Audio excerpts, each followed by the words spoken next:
Hello and happy Sunday. So, today I wanted to show you some books relating to one of my favorite TV shows of all time, and that's The Sopranos. I started watching this show shortly after it came out, and I want to say that was the late 90s, maybe 1999. But I was a fan of a movie called Analyze This with Robert De Niro and Billy Crystal, and the way the show The Sopranos was marketed, it seemed like it was going to be a comedy, like about a mob boss who's seeing a therapist, very much like Analyze This. So I was surprised and excited when I found out that the show was actually very dramatic and very well made. It's about family and crime, and it's deadly serious. I mean, it has humor, but it's not at all a comedy. So, whereas Analyze This was definitely a comedy. So this is the first book I bought. It's just called The Sopranos: A Family History. And this book came out before the show was even done. It says updated for the third season, but actually, as you'll see, some of the information changed. For example, in season 3, they had Firuza Balk playing Agent Deborah Cicerone, and that changed. I don't know what the circumstances were, but she ended up not taking that part in the end. So the information in this isn't exactly up to date, actually. So it makes this kind of a neat little time capsule. Inside cover, we have a great photograph of one of the greatest actors of all time, James Gandolfini, a great actor, also a great man who supported the troops, and he was, in many ways, a very, very kind person, and he did a lot of good things. I was pretty heartbroken when he passed away in Rome. I was in Rome right after that happened, and I saw the hotel where he'd passed away, and it made me sad just to see it.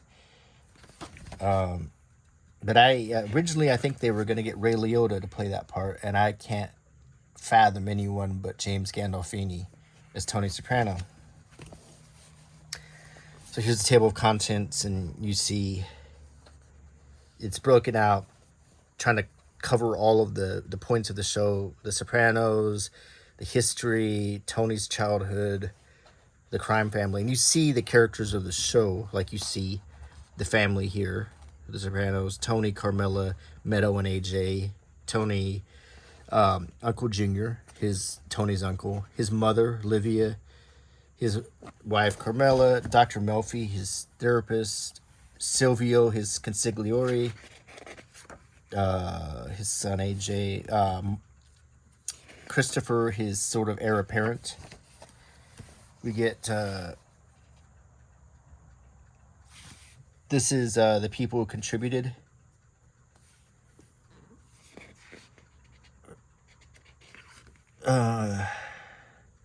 The people listed below are the principal named sources in this book. It is their recollection and opinions and their own voices that make up the body of the text. Okay, now these are it's like they're interviewing these people. These are actually not real people, but they're trying to tell the story through their lives. And it's interesting. You have Connie Blundetto, high school friend of Tony and Carmela Soprano, now living in undisclosed location. And Blundetto turns out in season 5, Tony's cousin, Tony Blundetto, was a very critical character in that season, and that's probably my favorite season of the show. So we get to an introduction, and so the book is kind of written like this is a real family, and we get like Meadows' early into computer searching, and that was a plot in the first season where she went online to find out who her father really was. Furio is one of Tony's soldiers. He's from Italy. Hesh is kind of like an advisor. He's an associate of the family.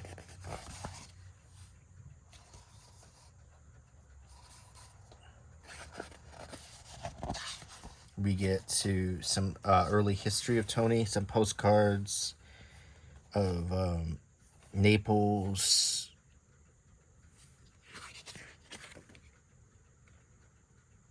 Eckley's home. That's a prison. Uncle Junior when he's young. And then we have some photos. I don't know who these people really are, but they're supposed to be Tony's family. Just, ancestors. There's a little family tree that AJ drew for like a class assignment.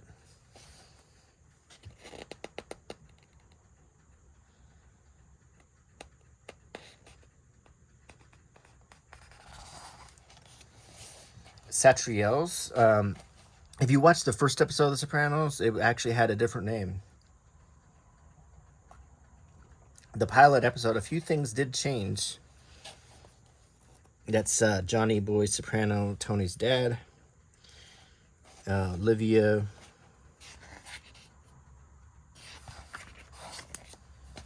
And then it's Tony's childhood. There's Janice. He has two sisters, Barbara and Janice, but Janice is gets more screen time. The young boy who plays Tony as a kid actually was in A Bronx Tale, which is a great movie. I really enjoyed. Just Johnny Boy and Livia when they were young. Johnny Boy taking Tony out to play catch.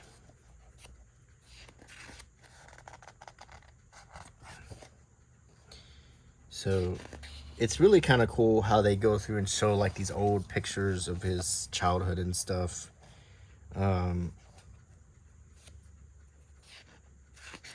And it's just like letters about him in school, 1975.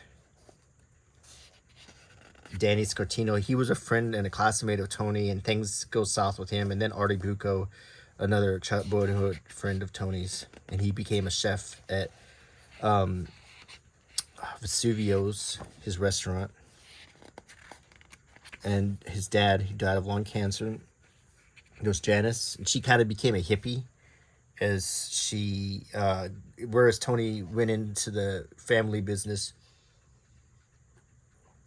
Janice and Barbara went in different directions. Barbara is the most like straight and narrow, but Janice kind of went crazy. But even though she became kind of a hippie, she still just got in plenty of trouble. She starts dating Tony's capos. And like the running brick joke is she always dates like the same capo who keeps replacing the next one. There's Uncle Junior. There's kind of the crew. Big Pussy, Tony, Christopher, Paulie Walnuts, Hesh, Silvio, and Furio. And I think that's like a behind the scenes picture because you never really see him smiling like that. So I think that was like some of these pictures look like they were just sort of taken after they were done shooting. So Big Pussy's Tony's capo and like his most trusted enforcer, at least in the beginning. And here's like FBI, his criminal record. Or that's Johnny Boy's criminal record. Like you can see all the crimes Tony's dad committed, like Grand Theft Auto, illegal gambling, check fraud, union racketeering, conspiracy murder 1, attempted murder 1, income tax evasion. I mean, just, and then everything is like no conviction, hung jury. So a lot of this is kind of funny in a black humor sort of way.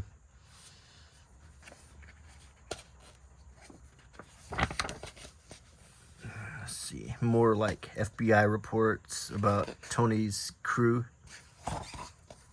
There's Adriana, it's Christopher's fiance. She was a pretty pivotal character in the show.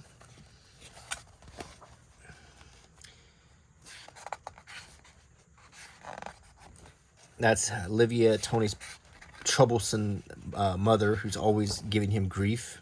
She's always in the hospital, or they put her in a nursing home, Green Grove. There's the admission summary.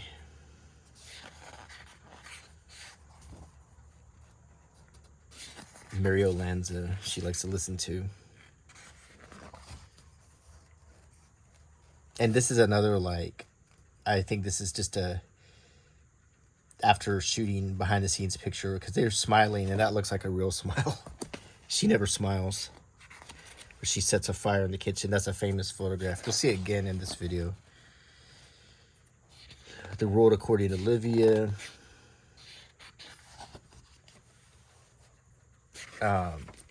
Carmela, Tony's long-suffering wife, played by Edie Falco, just brilliantly played by Edie Falco. And AJ doing more of his family tree work.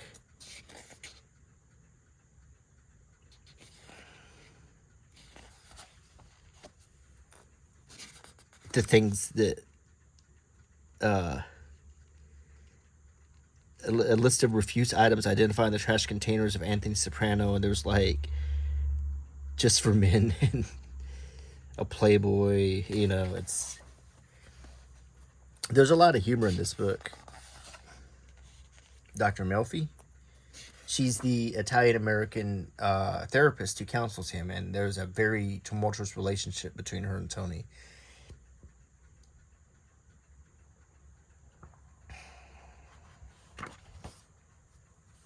Played by, you might recognize her if you watch Goodfellas. She played Karen Hill, Henry Hill's wife in Goodfellas. But she's playing an altogether different part in this. Whereas Karen Hill was a, not too bright kind of a gangster wife who ended up being a drug addict and so forth. Dr. Melfi is an intellectual, highly educated professional.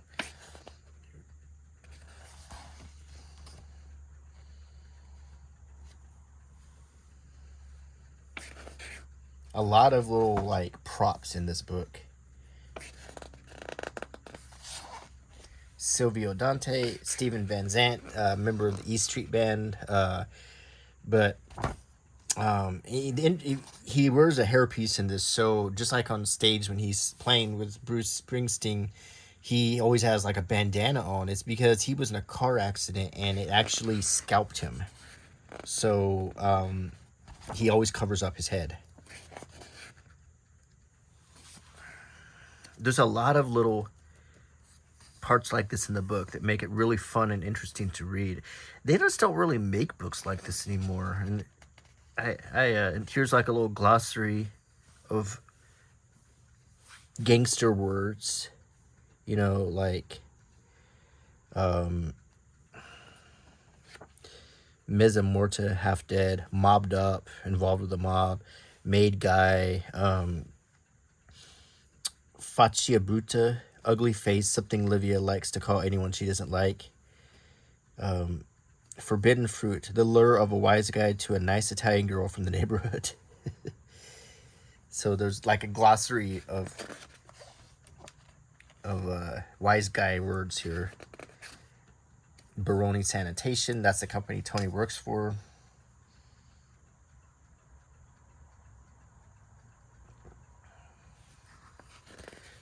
The Bada Bing, which is the strip club that Silvio owns, and they kind of they launder money through it. It's like they're between that and Satriel's, it's one of their headquarters. Satriel's is like their daytime headquarters, and the Bada Bing is like their nighttime headquarters. Just like the cash flow diagram for The Sopranos. And of course, Tony always has a mistress, and he usually dates these Russian girls. They show that. And it's some of the hits. Jimmy Altieri, he was one of Tony's capos. Mikey Palmise, he was Uncle Junior's capo.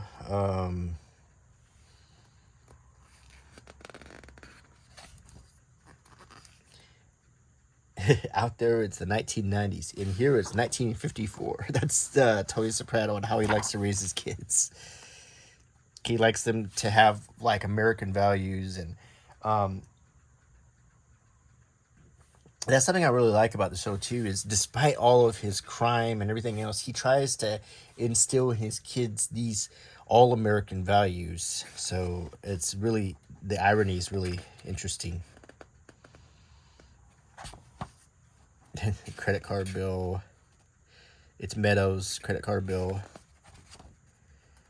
And she's in college, and she's like you think she's gonna amount to something, but she actually still ends up dating a mobster. She's not much different. That's the thing.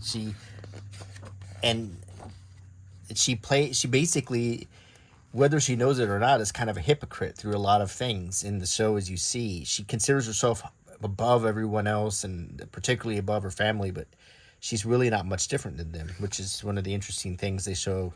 And Jamie Lynn Sigler plays her really, really well. Just so straight faced when she's being such a hypocrite. And now here's an interview with David Chase, who made The Sopranos. I think he worked on Northern Exposure too, which is another one of my favorite shows. Back in the early 90s, I really liked it. It was really quirky and it had good music, just like The Sopranos. And that's the kind of show I like to watch. You know, Mary really loves Twin Peaks. I liked Twin Peaks, but it's almost a little too quirky. Whereas The Sopranos and Northern Exposure were a little closer to my level of quirkiness. So this is just a flip book of all of the different characters.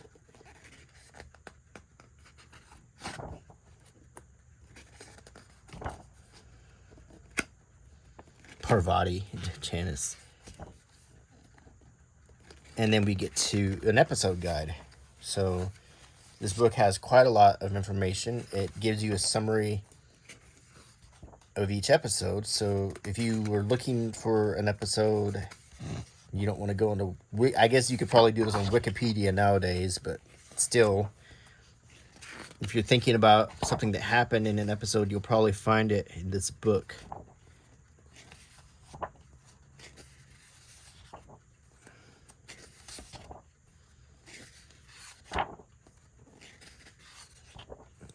I'm kind of flipping through a little bit faster because there's tons of spoilers.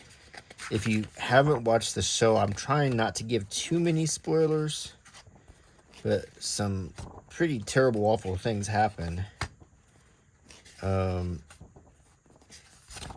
So they have some season 3 information here, but the body count continues. I don't know if those are major spoilers, but like they still have the old cast list, which is incorrect. So that was the first book. The next book I got was this paperback. It's called Bright Lights Baked Ziti, The Sopranos. And this is the unofficial and unauthorized guide, which also includes season 3. Came out the same time as the first book I showed you. The Sopranos is a cultural phenomenon acclaimed by critics and loved by audiences on both sides of the Atlantic. The award-winning drama follows the complex life of Tony Soprano, a family man from New Jersey who also happens to be a major player in organized crime. David Bishop analyzes every episode of the smash hit show the Observer newspaper calls a modern masterpiece. This is the only complete, up-to-date guide to the series. The highlights of each episode are presented in a hugely entertaining format with obsessive attention to detail. So if you want a better summary,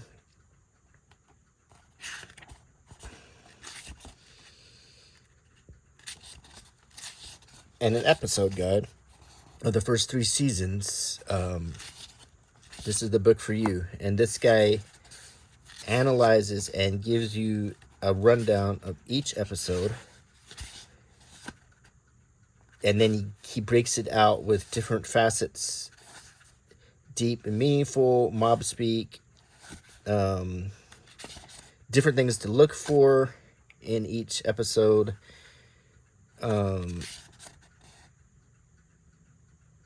And it even has the songs for each episode, just and a little bit of a review in the end. It's very, very helpful. And if you're analyzing The Sopranos, this is just a really handy book to have. I remember looking through this years and years ago, before before you had all of the internet at your disposal and all the Sopranos wikis and there's probably 5 Sopranos wikis and everything. But at the time, this was your reference. To find everything from the songs to who's guest starred in it, to the themes of the show, the death count, the what things to look for, Easter eggs, blah blah blah. It's all in this book. Still fun to read, still fun to pick up, and highly recommend it. The next one I'll show you is The Sopranos Family Cookbook. I picked this up at it was like Ross or TJ Maxx or something. I was like, holy cow. And I saw this online going for like $100, and I'm like, I'm glad I got this when I did, because this is actually a cookbook, but it's also a picture book, and it talks about The Sopranos, the show. It's compiled by Artie Bucco, who Alan Rucker also writes this, the same guy who wrote the first book we looked at. So, and there's real recipes in here, and I've actually made some of them. I've made the baked ziti, for one thing, because they always show baked ziti in the show, and it always looks so good. So, I wanted to taste it, and it was really good. If you follow the recipes in this book, you can make some really good things.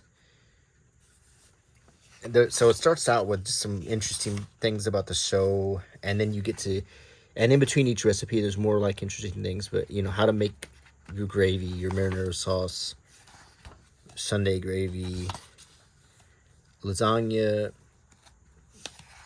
This is steak, linguine, little octopuses. So these are all like legit recipes too. Then we get to a little bit about traditions, and it's interesting stuff. Ads for how much things cost.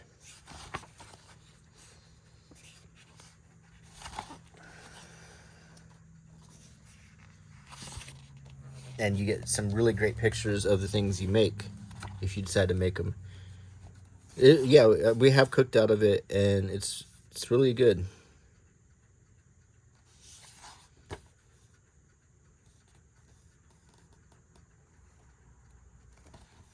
Janice's recipe, how to cook spaghetti.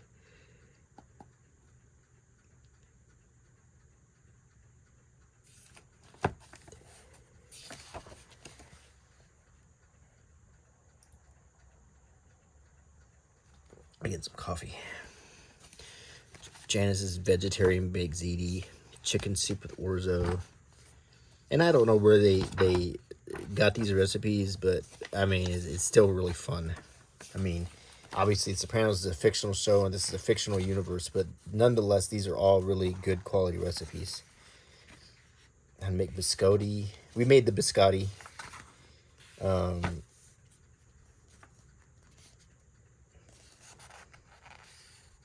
Why I Like Food by AJ.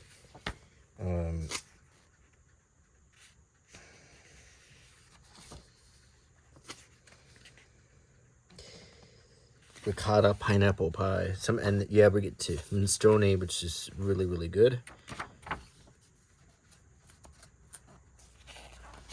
This is the one I was excited to make. The baked ziti with the mini meatballs. I mean, made everything from scratch. Made the little meatballs and everything. And it really tasted good. It came out great. And this is definitely, a book that I will refer to again when I want to make this again. But I really recommend the baked ziti. It's just comfort food with a capital C. Just some good eating. Baked chicken with potatoes, lemon, and oregano. Mom's pear and grappa pound cake. And then there's Artie Bucco, Tony's friend who owns Vesuvio Restaurant.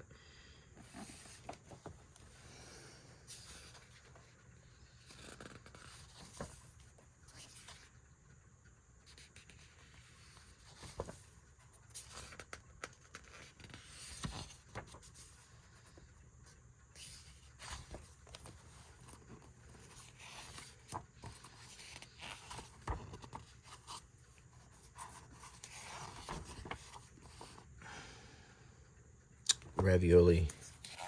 I love Italian food. Quail Sinatra style.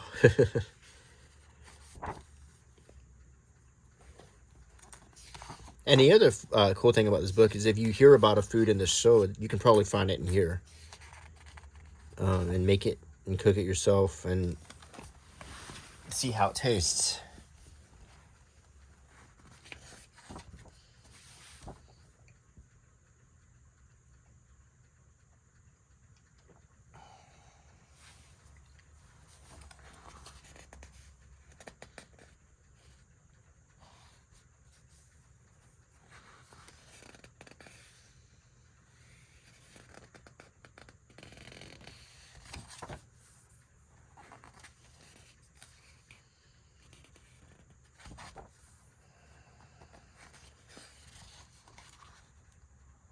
Sausages and peppers, another one you can't go wrong with. And I make kind of different variations of this dish. But if you need dinner in a pinch and you got some peppers and onions in the fridge and some sausages, you can make yourself a pretty good meal, a skillet meal.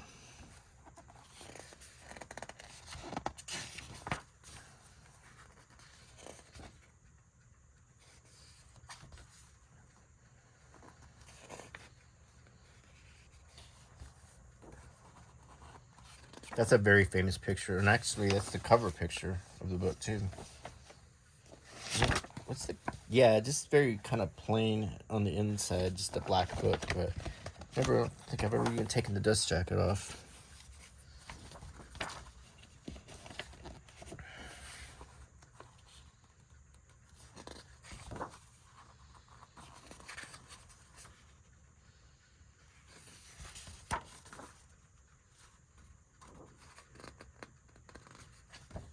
A lot of good recipes in here.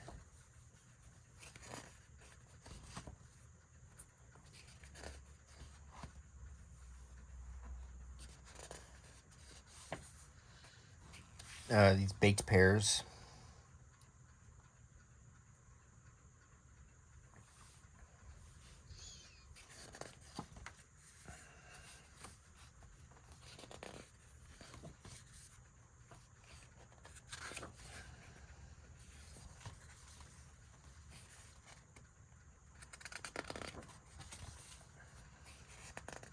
As you can see, it's a quite big cookbook.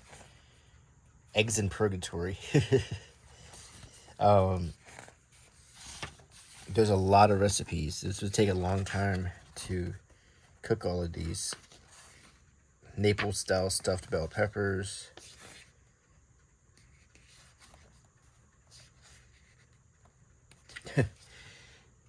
Chris Moltisanti's favorite mob movie food scenes.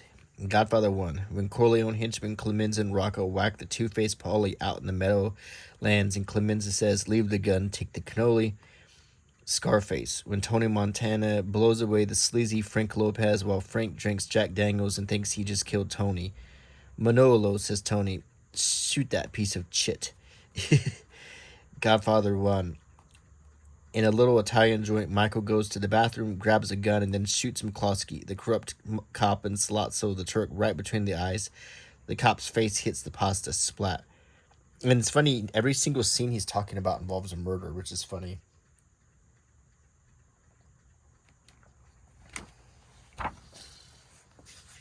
Risotto with truffles and champagne. Filet mignon with red wine sauce. Shrimp scampi.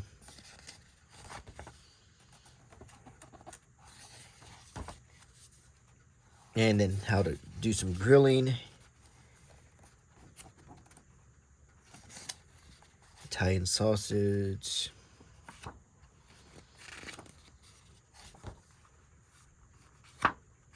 Grilled vegetables.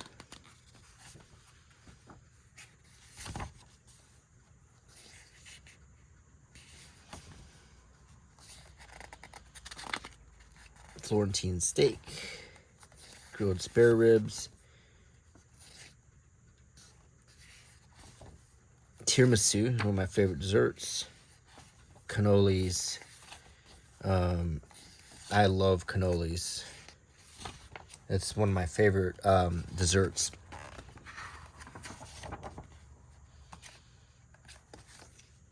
No, there's a sticker in here for Chick-fil-A.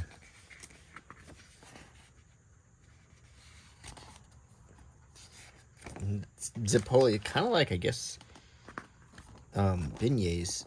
Casada.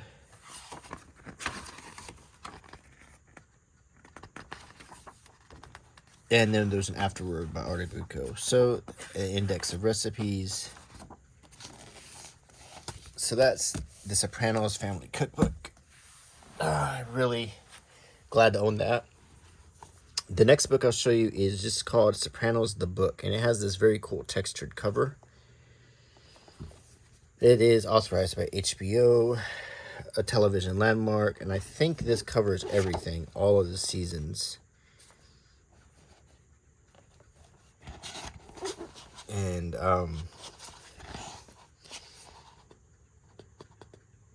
so this is the theme song, Woke Up This Morning. And David Chase talking about making the show. Then there's cast picks.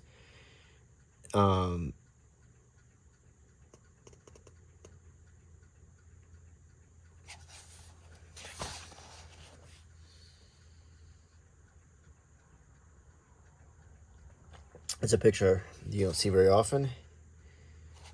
And David Chase is in the cement overshoes.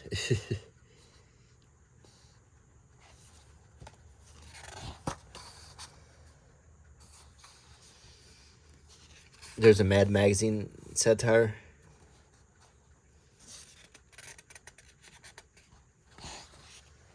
And then some of the influences of the show. The Public Enemy with Jimmy Cagney, The Godfather.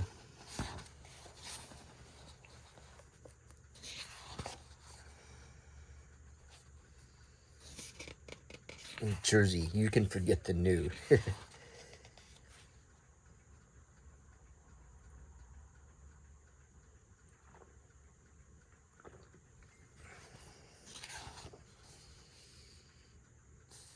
The house with the little Virgin Mary shrine in front of it.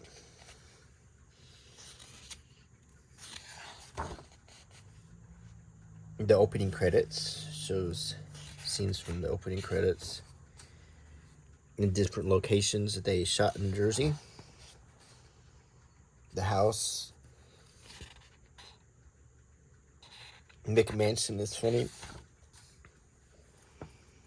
That was a term we used a lot at the turn of the new century to describe these clapped together mansions for new money, as they call it.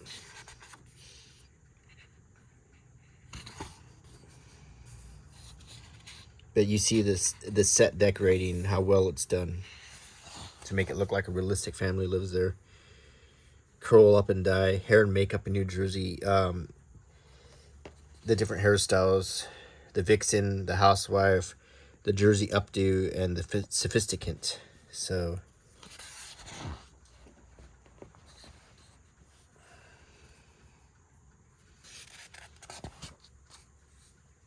This is, you can tell this is an HBO authorized book because so many of these pictures you don't see anywhere except in this book.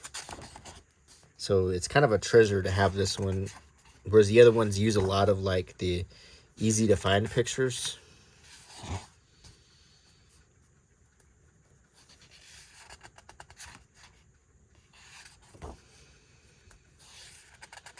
Then we get to a profile of the characters.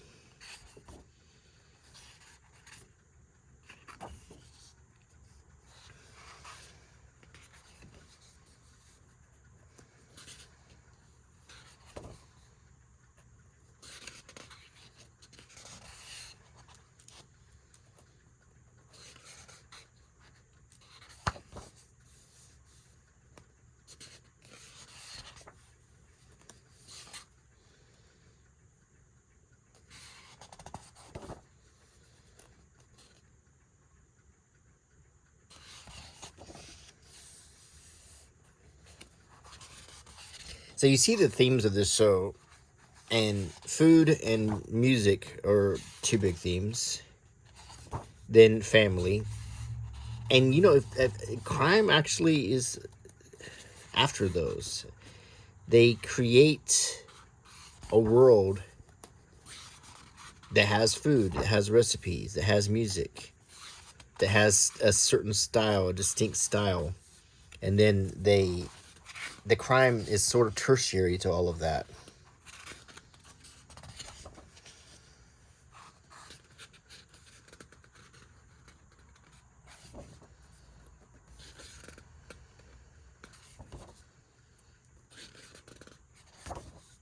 Dr. Melfi's office.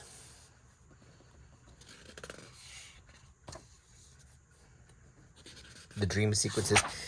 Each season, I think, had a dream sequence that they were usually pretty trippy, and they usually were kind of a.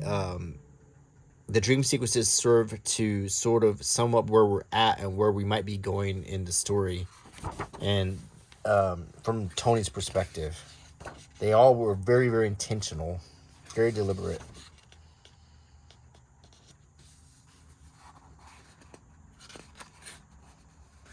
That's photographs taken in the Ouija style.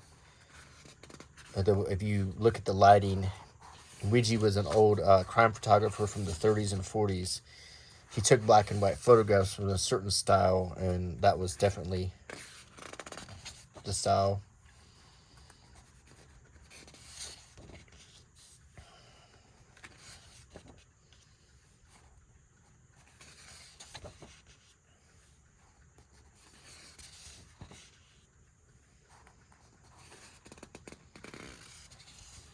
I'm really sad to hear that Tony Sirico, who played Paulie Walnuts, also passed away.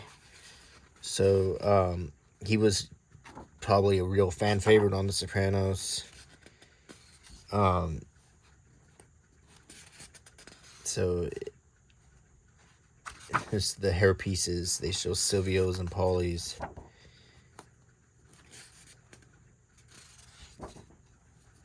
Showing Satriel's.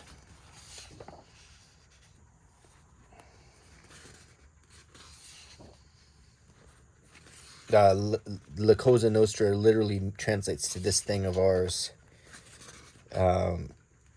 which is what, if you read books like the Valachi Papers and so forth, they insisted that they don't use the word mafia, they use La Cosa Nostra.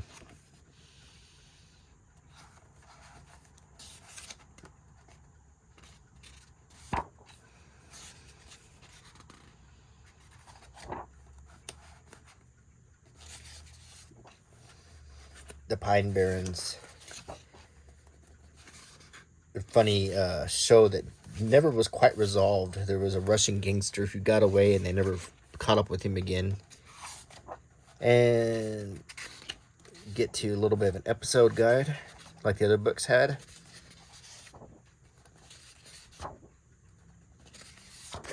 Oop. Hit the camera.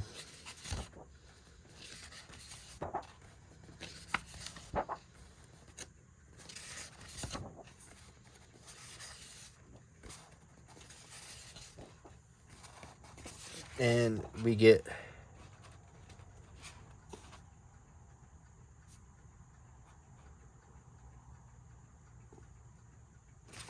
Did we actually get to the end? I don't know if... I don't think they actually got to the end of the show with this. I think this was made before the show was done, because I didn't see the last episode. But finally, we get to this last book I own. It's called Off the Back of a Truck, and it's the unofficial contraband for the Sopranos fan. And this is a really interesting book. Unfortunately, when I found it, it was damaged, and it was the only copy they had, but I got it anyway. So I'm kind of bummed about the damage here, but this goes into it in lots of detail, with showing you a hierarchy of the family through the passage of time, and the DeMeo family, which is Tony Soprano's family. And we get to the Lupertazzi family, which is the the fictional New York family they show in The Sopranos. So you have these really well done hierarchy charts. Then it talks about the crimes that inspired the stories in the show, which is very interesting.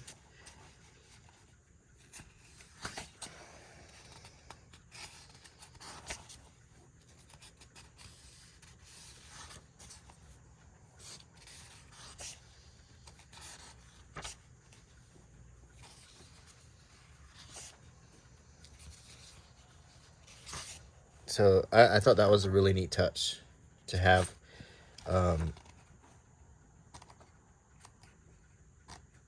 The next part is the craft of the Sopranos, just talking about real analysis and top 10 food moments, just a lot of interesting things. This is one of those books that you could kind of pick up and just sort of read at any point. Music.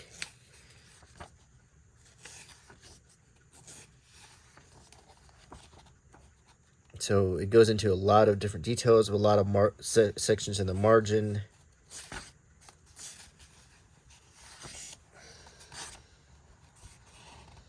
And the next part is really neat. It's a watch list, and it gives you ideas for TV and movies that you should watch if you enjoyed The Sopranos, and how they tie in or referenced in The Sopranos. So that it may give you a richer understanding of the scenes, because it's showing you these things could be in jokes, Twin Peaks. It could show you how it ties to The Sopranos, and Trees Lounge, with great movie with Steve Buscemi. So you got this watch list. Then The Sopranos in culture. Why the influence of HBO and The Sopranos has stuck around. Yeah, it has. I mean, a lot of shows have taken from the Soprano playbook and been inspired by it. Whack Attack. It gives you a list of the victims, so you have a reference. And there's quite a lot of chapters for this, as you can see. Then favorite episodes, and University was a great episode. A good episode, showed Tony bonding to Meadow. Let's see.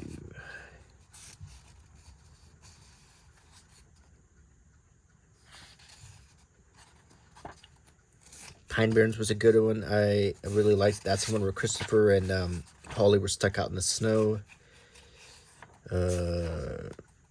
Marco Polo is an episode that sort of shows the healing of Tony and Carmela's marriage. The Test Dream, one of the great dream episodes. Long-term parking, of course, I don't want to say, but it's a very important episode. And then, so there's just quite a lot of good information in this book. And it's mostly text, not pictures, but if you're a Sopranos fan, it's probably something you'd want. So anyway, I hope you enjoyed this video, and I hope if you haven't watched The Sopranos, maybe you'll give it a shot and watch it. It's a really fun show. It's very addictive, and I think you'll really enjoy it. So I hope you like my channel. please consider subscribing. Click the bell icon and leave a comment, thumbs up. All that helps my channel very much. Until next time, bye.